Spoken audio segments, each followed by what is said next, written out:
Bienvenue à toutes et à tous dans ce deuxième épisode consacré à la série live One Piece et... faut qu'on parle. Donc on démarre l'épisode avec un jeune Luffy qui fait joujou avec ses nouveaux pouvoirs, tandis que Makino tente de le convaincre de ne pas les utiliser aux yeux de tous. On pourrait avoir peur de toi maintenant que t'es... différent. T'étais différent. Puis, après que Luffy en ait appris davantage concernant les fruits du démon, Shanks lui fait ses adieux. Hasta la vista, baby. De retour au présent, Luffy et son équipage se font attaquer par une étrange fumée rouge. Cette fumée a une drôle d'odeur. Tous finissent par tourner de l'œil, excepté Luffy qui prend le temps de gober la carte de Grand Line.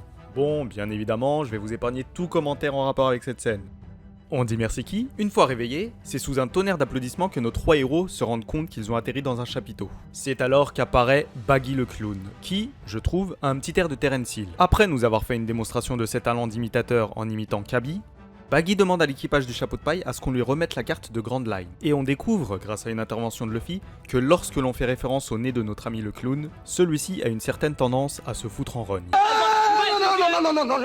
Là, tu touches à ma sensibilité. Tu touches à ma sensibilité. Après l'avoir mis de travers, Luffy fait les présentations. Je suis Monkey D. Luffy.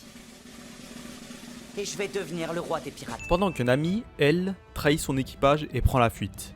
Suite à son évasion, Nami découvre un village en ruine, ce qui semble lui remémorer de vieux souvenirs. C'était pas ma guerre. Au combat, on avait un code d'honneur. Mais ici, y a plus rien. Ils sont tous. Pendant ce temps-là, du côté de la marine, Morgan fait un rapport au vice-amiral Garp qui s'avère être incorrect. Auquel cas Kobe, portant la panoplie complète d'une jeune recrue, lui fait part de sa version des faits. Et c'est à la suite d'un show digne du roi de la pop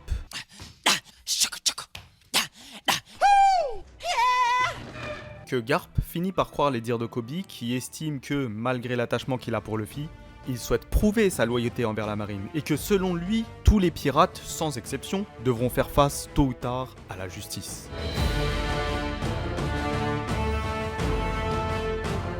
Revenons à présent à nos chapeaux de paille. Alors que Zoro et Nami sont retenus prisonniers, Luffy, le futur, Roi des pirates. découvre les pouvoirs de Baggy en tentant de sauver un jeune enfant pris en otage. On apprend que ces pouvoirs lui ont été révélés grâce au fruit de la fragmentation. Notre héros est ensuite, à son tour, fait prisonnier dans un genre d'aquarium qui se remplit d'eau de mer. Cette situation rappelle à Luffy ce jour où il a dû faire face à un monstre marin. Shanks est venu à son secours et a fait fuir la créature en utilisant le Haki des rois, aussi appelé fluide royal. J'ai le fluide. Se sentant responsable du sacrifice que Shanks a dû faire, le jeune Luffy finit en sanglots dans ses bras. Enfin, dans son bras. Zoro et Nami finissent par se libérer et ainsi prêter main forte à Luffy. Commence alors un affrontement qui oppose Baggy aux trois pirates, et qui se conclut par un Gum Bazooka de la part de notre jeune capitaine, le futur. Roi des pirates.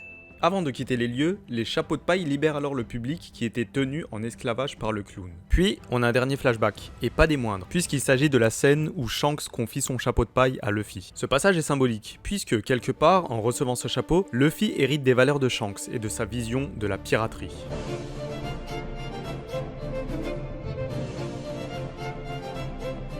Et l'épisode se termine sur Nami qui se range un escargot dans l'oreille et qui a tout l'air de préparer un sale coup. J'ai connu un chou farci, c'était un sale coup.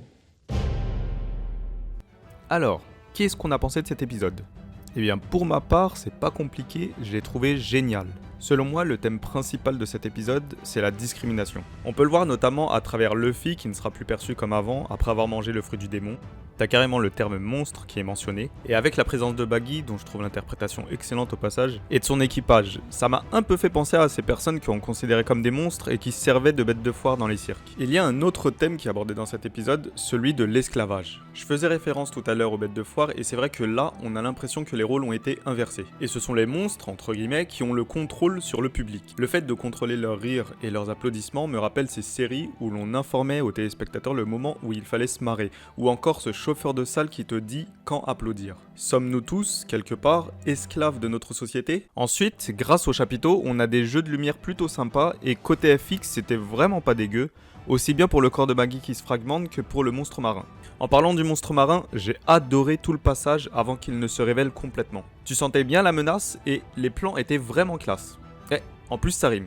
Et c'est en voyant le couvre-chef en tête de chien que portait le vice-amiral Garp, attention, on parle du vice-amiral, C'est pas Joel Clodo? que je me suis dit ok, là c'est bon. Ils y vont à fond, le respect est respecté. Et pour moi, c'est déjà une grosse victoire de leur part. À la limite, s'il fallait vraiment trouver un petit point négatif, je dirais que ce sont les passages avec Zoro et Nami emprisonnés et la présence de Kabaji qui cassait un peu le rythme, et encore, c'est vraiment pour chipoter. Merci à toutes et à tous d'avoir regardé cette vidéo jusqu'au bout. N'hésitez pas à liker, commenter, partager, et n'hésitez pas à me suivre sur les réseaux sociaux, lien en description. A très vite pour le prochain épisode.